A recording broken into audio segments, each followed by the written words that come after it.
Yeah. Running Back Nation, what is good? It is DJ Eastwood, Running Back Philly, no frauds, no fanboys, no intros. You know the drill. Algo gang, get the likes up. Get the likes up, get the likes up. Push the stream, push the show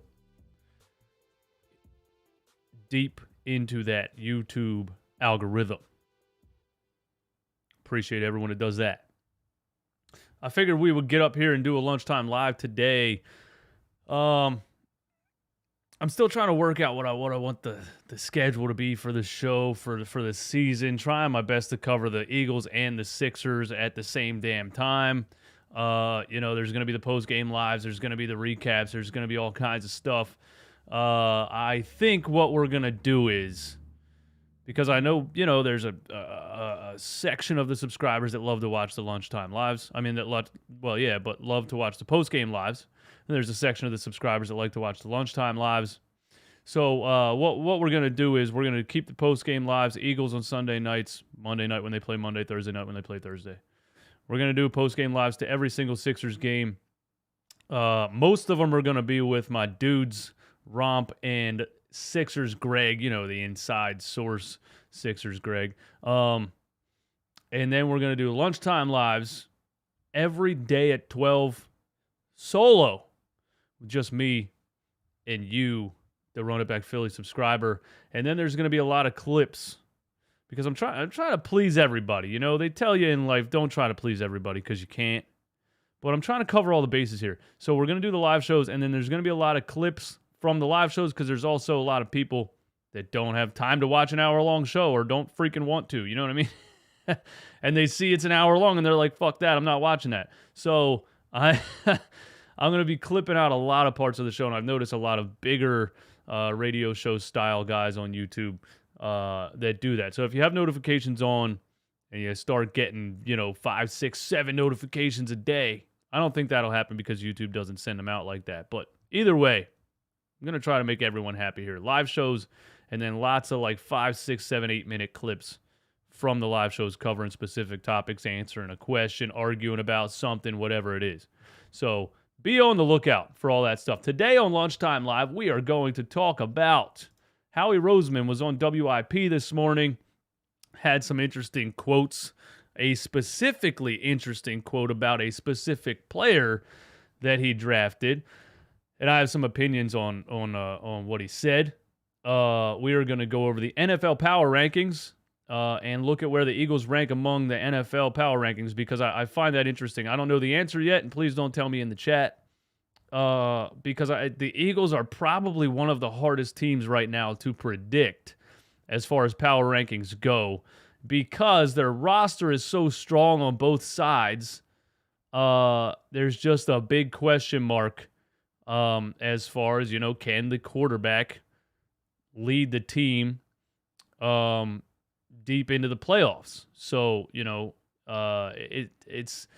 it's very difficult to rank the Philadelphia Eagles among the rest of the NFL teams. And then we are going to jump into a little bit of 76ers talk because yesterday the SixerSense put out an article ranking all NBA big threes. And that's another interesting one because I've been saying now I feel like since last season that the Sixers have a big three.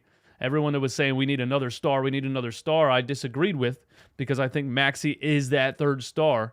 So we're going to get into where the Sixers rank, at least as far as their big three goes, among the rest of the big threes in the NBA.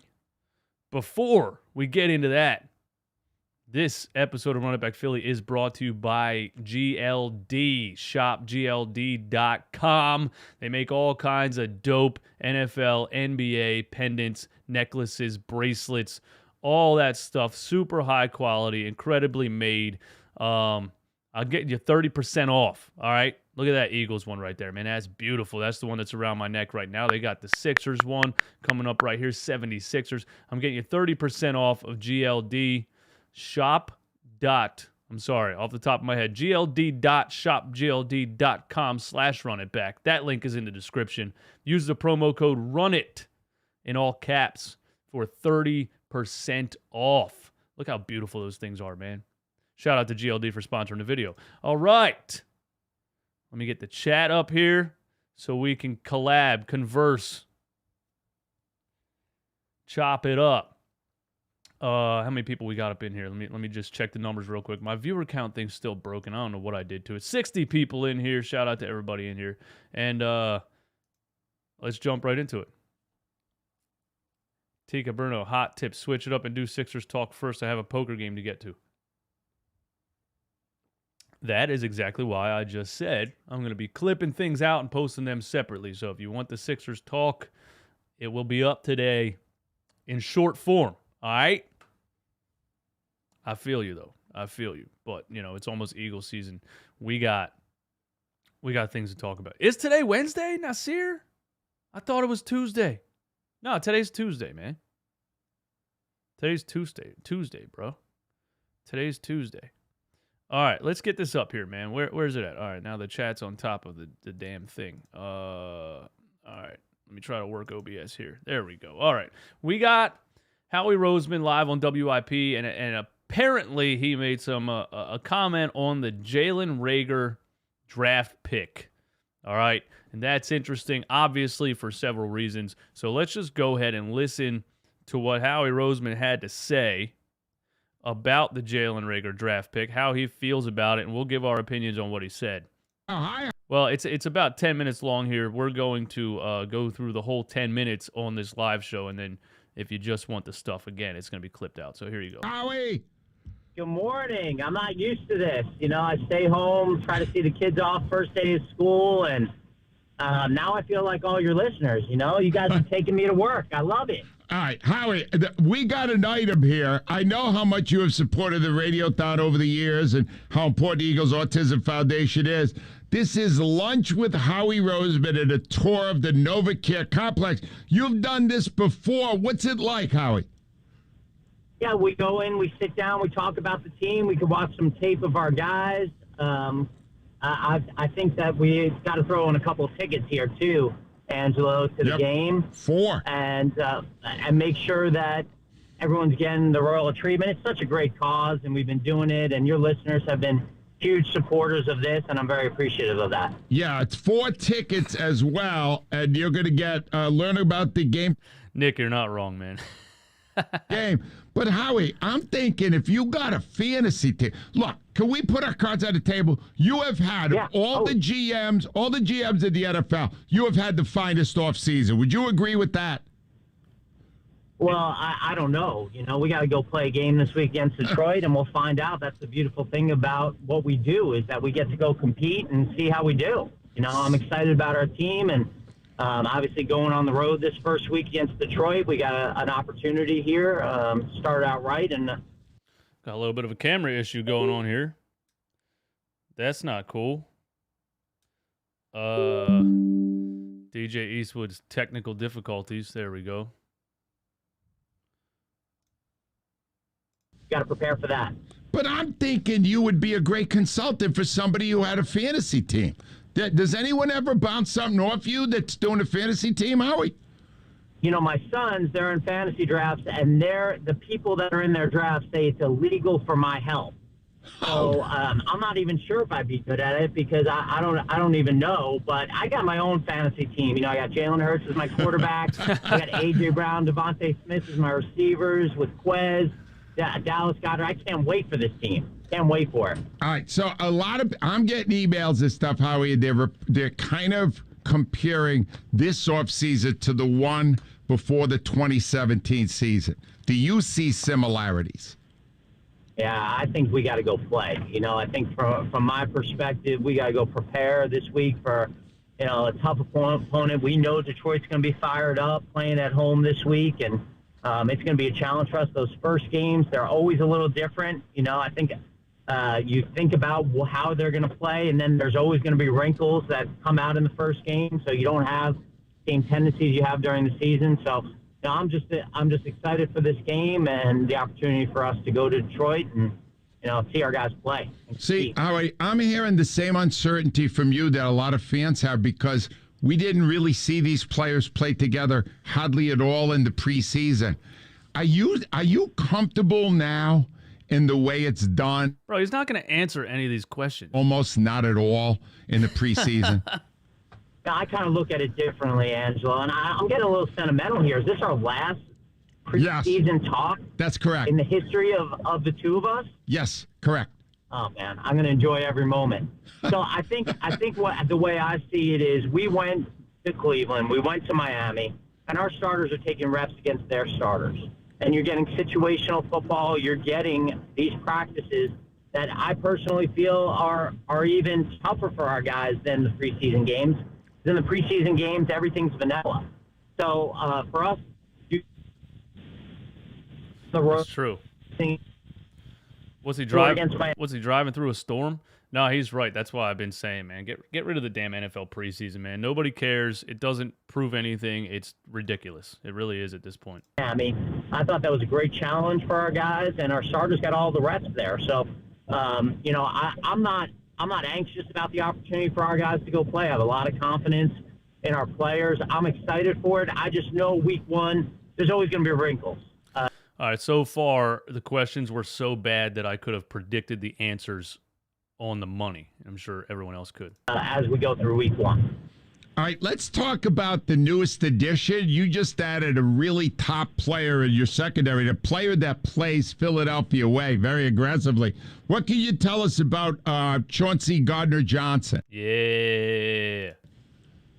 Yeah, I think you said it. You know, he loves football. He's so passionate about the game, and you see that in the way he plays. And then he's got a skill set that really we were looking for. And, you know, it's hard to kind of cross everything off your checklist during off season, and whether it was in free agency or the draft, we were trying to add to that position with a guy who had coverage ability, who had the flexibility to come in, cover slot receiver, cover a tight end, but also, you know, was a reliable tackler, could blitz, and really excited about the opportunity to get Chauncey. I think he's going to fit into the city, into our defense really well. Obviously, we got him late, so there's a little bit of a learning curve here, but I think that our fans are going to love how he plays, and I just know from talking to him, obviously he went to the right college, Angelo, you know, but I just know from talking to him how passionate, how excited he is to be a member of the Eagles and our football community.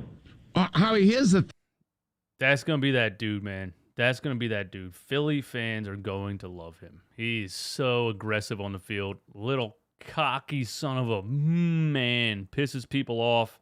It's going to be great. Thing that we always debate, and I'd love to get an answer to this right now. So we know you brought in a lot of aggressive, talented players. How much input do you have in the actual style they play? How much do you consult with the coaches and have them know, I want these guys rushing the passer more. I want these guys playing up on the receivers more. How much of that input do you provide to the coaching staff? Yeah, I don't think it goes like that at all. You know, what we do is we discuss kind of fit of each player and how they're going to utilize. You know, I love how Coach Sirianni will say, you know, when we're talking about a guy, he'll come to my office and he'll say, and here's how I'm going to use him. And so from my perspective, I'm not trying to coach the team. I'm not trying to put game plans together. That's not my job. That's not my role. And so all we want to do is make sure that we're on the same page about usage and how they're going to use them and how they see them in their scheme, so that you don't get in a situation where either side is frustrated. You know, and that's what we do. So when we acquire a player, we talk about how we view them, and then they talk about how they'll be utilized in the scheme. Because if we're going to bring a guy in that has a skill set, we believe has a certain skill set, and the coaches don't see it the same way, we're all going to be frustrated. All right, well, one example of that would have been Rager. Obviously, Jalen Rager, you made the trade last week. We played the cut. You had given. Here it comes. Your explanation as to why. When you look back on a situation like that, Howie, do you start to wonder how you came up with Rager over Jefferson? Do you try to make sure you don't do the same kind of thing the next time? Take us into your mindset on what happened with Rager. Yeah, I think one of my many weaknesses is that I spend more time thinking about my mistakes than I do any of the successes that we may have had. I think it continually motivates me to get better. And so whenever we do something like that, I go back and I look at the process and how we came to that decision. And, listen, I've talked a lot about Howie Roseman's drafting, and he was hired in 2000. Just remember that. Some of the things that he's going to say right here are just interesting. Listen, it's obvious. I'm not going to sit here and lie that we'd love to have that moment back. Now, I believe that all of these moments, they lead to where you're getting. Like, I feel like when we won a world championship, there were some mistakes made in that process, but they led us to get where we wanted to be. So I can't go back in time and change it. All I can do is try to learn from it and get better. And so I think a lot of the messages there is like, we just got to take the best players at all times. We don't have to worry so much about fit or what we have on the team. And, you go back to that moment. We had two tight ends who were really good in the middle of the field. Greg Ward was coming off a really good year in the slot. And so we were looking for a specific role as opposed to, just kind of grading the players. And yeah, he's saying we, but like it was just you, Howie. Like everybody knows it was just you. We saw the video of you trying to dap everybody up, and the dude at the end didn't want to dap you up because he's a scout and he was pissed off you didn't listen to him. Everybody knew who the better player was. You were trying to be the genius, but it's over now. And that's on me, 100%. At the end of the day, I'm responsible for all that. I take responsibility, but I also promise you one thing. If I make a mistake, I'm going to do everything in my power to make it up. Yeah, and you've done a lot of that in the offseason. Howie, it just seems to me, tell me if I'm wrong here, that the last couple of drafts, which look very good right now, you gravitated more toward really high-level college kids in big programs like Georgia and Alabama. Is that just the way it worked out? That's a good question. Or are you looking more now at those guys because they face the best competition? Yeah, I think we go look at it, and you look at 2018, which I think was a heck of a draft by our organization, and you look, some of those guys are small school guys like Dallas Goedert or a guy like Jordan Mailata who didn't even, really play football. So, I mean, you got to balance it too. But I think what you really see from those guys is the football character. How much passion they have for the game, how much they work to get better. And when you see where those guys come from and the football stories behind them, whether it's Devontae or Landon or Milton Williams or Jalen Hurts the year before, I mean, you look at those guys and you see their passion. And those programs, they're hard to get through, right? There's intense competition to play at those schools because they get huge recruits, and then they have a really tough schedule. So you're not going through it and going, hey, let me find best competition. Every week is the best competition in the SEC. Yeah. So I do think there's been a little bit of a change there, Angelo, for sure. I think, at one point we were going, are these guys, they played so much football, are they a little beat up? But, I think you see it kind of in what we've been doing the last couple of years, and that doesn't mean we weren't doing the right things before that all the time. But certainly it gives us some comfort.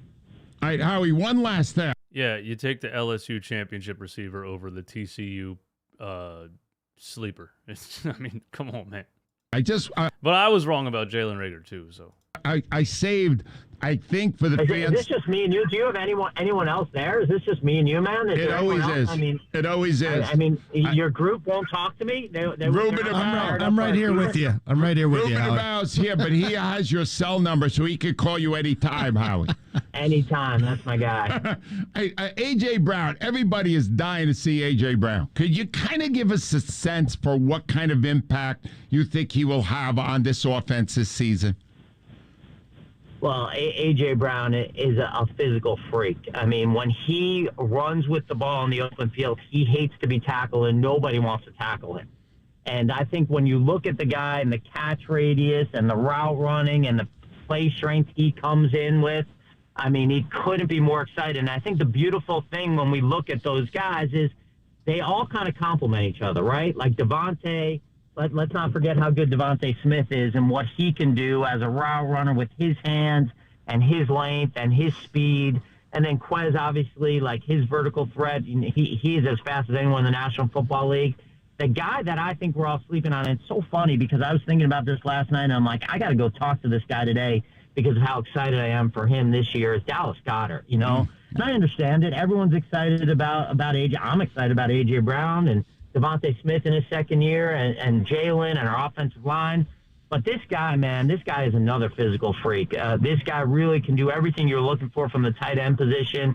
He's really come into his own, his work ethic. And I think he's one of the guys that we haven't really talked about enough, about how good of a player he is and how good he is for our football team. It's going to be a lot of fun starting Sunday at 1. You can have lunch with Howie Roseman and get a tour of the NovaCare complex. They're also going to give you 4 All right, I don't want to hear all that.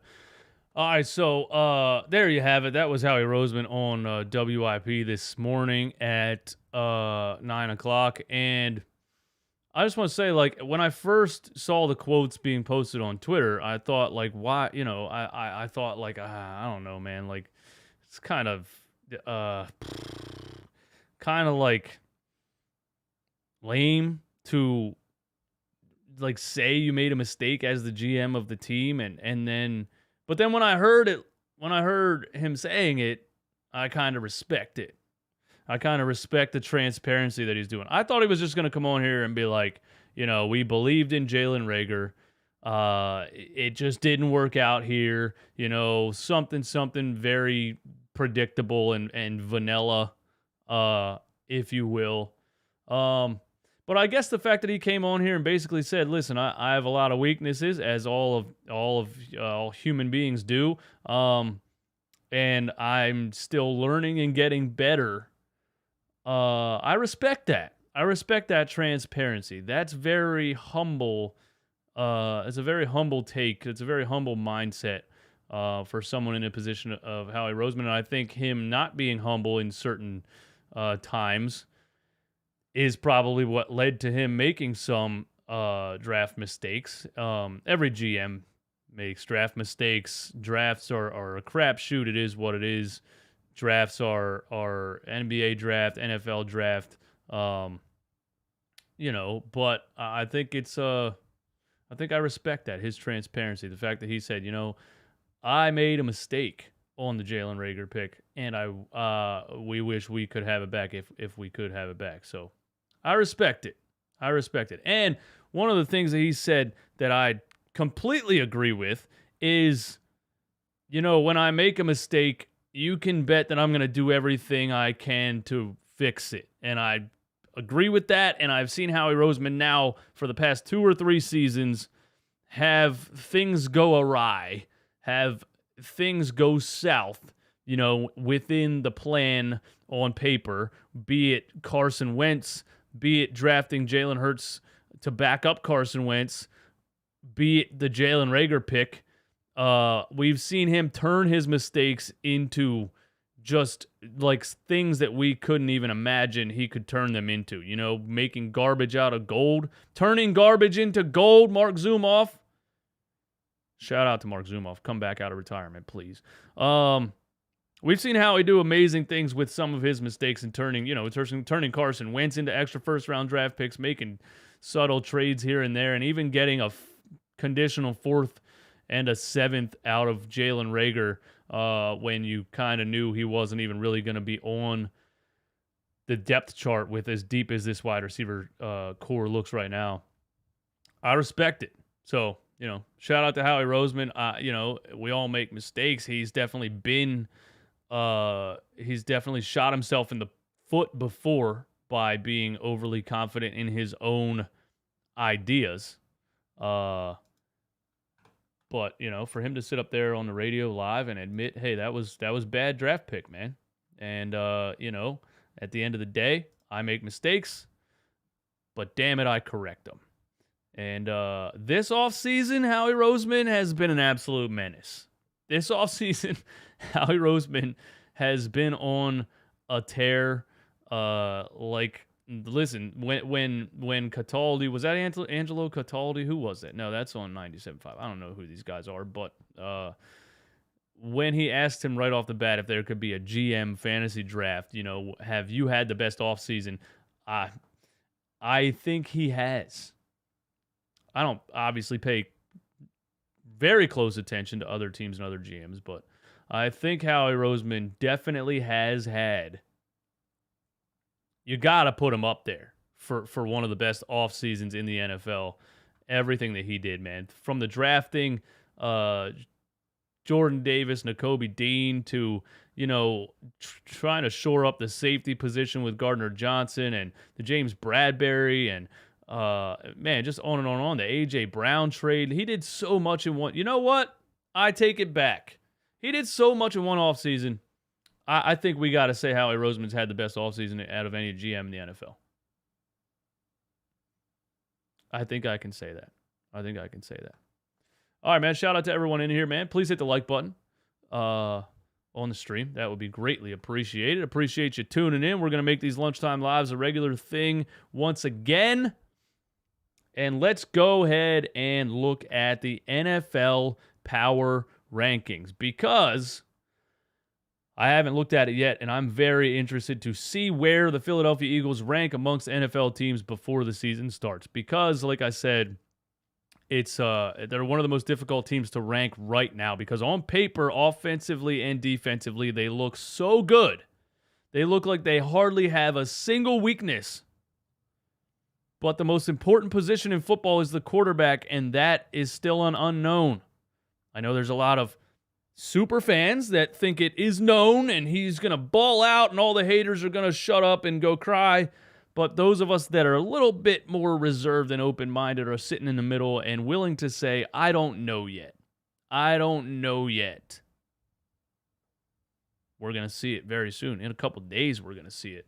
So here you go, man. Let's start at the top. I think we all could have guessed this. Maybe you would have put the Rams up there. But the Buffalo Bills ranked number 1. I was just rewatching that Bills-Chiefs game, that AFC Championship game. It was a crazy game. So much fun to watch. And Josh Allen and Patrick Mahomes going back and forth.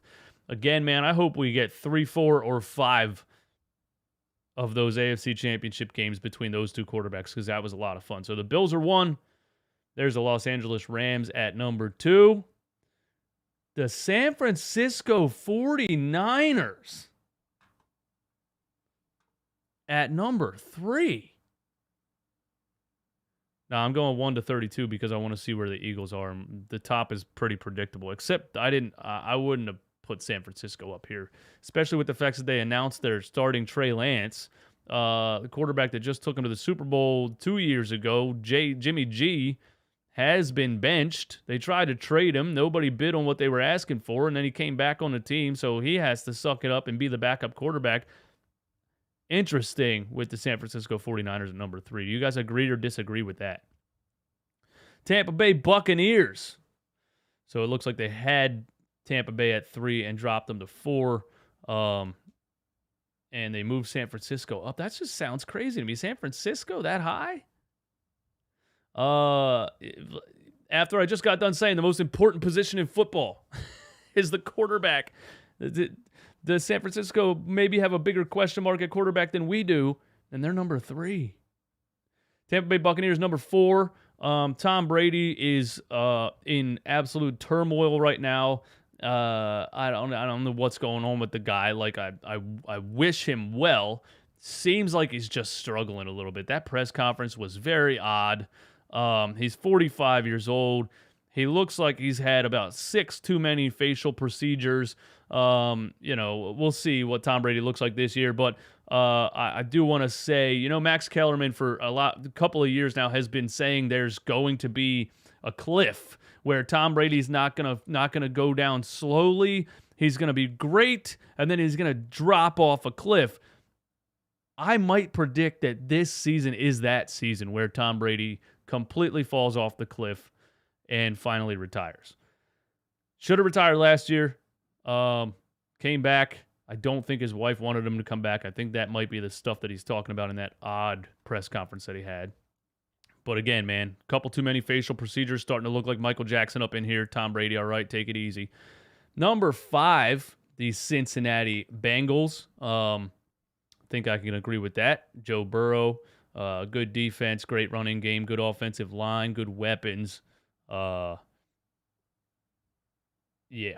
think we can agree with that. The Green Bay Packers at number 6. I mean, I guess when you have Aaron Rodgers, you're always up there. He lost his top target, though, did he not? they traded. Name escapes me off the top of my head. Not enough coffee yet today. But interesting to put the Packers up there. Kansas City Chiefs. Again, anytime you have Patrick Mahomes, anytime you have Andy Reid in charge of your drafting, you're going to be up there because the guy drafts offensive and defensive lines like nobody's business. They lost Tyreek Hill, but Patrick Mahomes is one of those guys that's just incredibly accurate, reads the field well, and is just going to find guys, might be like a new age Tom Brady, where it doesn't matter who's on the squad, he's going to put the ball in their hands. So the Denver Broncos, number 8. The addition of Russell Wilson is going to be huge for the Broncos. They might end up being better than that. They might end up being better than number 8. Good roster, good solid team on both sides of the ball, and then you add one of the best quarterbacks in the game. I gotta probably agree with the Denver Broncos being number 8. The Los Angeles Chargers, number 9. Justin Herbert. Will Justin Herbert win MVP? I don't know about that. But, a lot of people compare Justin Herbert to, I'm not going to get into the comparisons, but a lot of people basically say that Jalen Hurts is better than Justin Herbert because Hurts took his team to the playoffs. When it's a 53-man roster, a lot of things go into getting to the playoffs. Justin Herbert has not yet made the playoffs, but you got the Chargers at number 9. Where are we going to find the Philadelphia Eagles at? I guess I didn't expect us to be top 10. Baltimore Ravens, number 10. Do you guys think they're going to have the Cowboys ahead of the Eagles? I'm getting very interested in this. Ravens at number 10. Will the football gods show mercy? Lamar Jackson missed extensive time last year. Interesting to see if Lamar Jackson can take his team, get his team over the hump. Another guy that's super athletic. But when it comes down to it, when a good defense forces him to throw from the pocket, can he make those big time throws? Having some serious camera difficulties lately. Oh, we're just going to be frozen now? Is that what's going to happen? Or are we going to pop back up here? Well, your boy tries to do a lunchtime live, and the camera dies. Guess I'm going to have to figure out what that issue is before before the next one. Raiders at number 11. Interesting. Very interesting. The Indianapolis, I actually thought Carson Wentz popped in my head when I saw this logo. But it's not Carson Wentz. Who the hell's the Colts quarterback? Jacoby Brissett? When will we see Shaquille?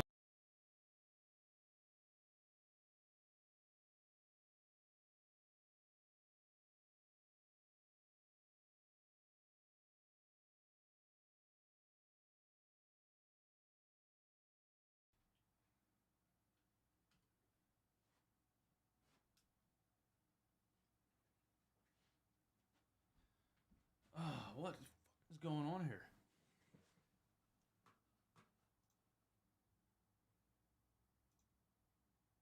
We are absolutely frozen. We're frozen. I feel like this is an OBS issue more than a camera issue.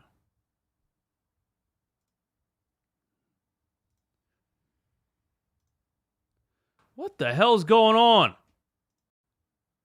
OBS is not responding. This is an OBS issue. OBS killed my stream, bro. Oh my God.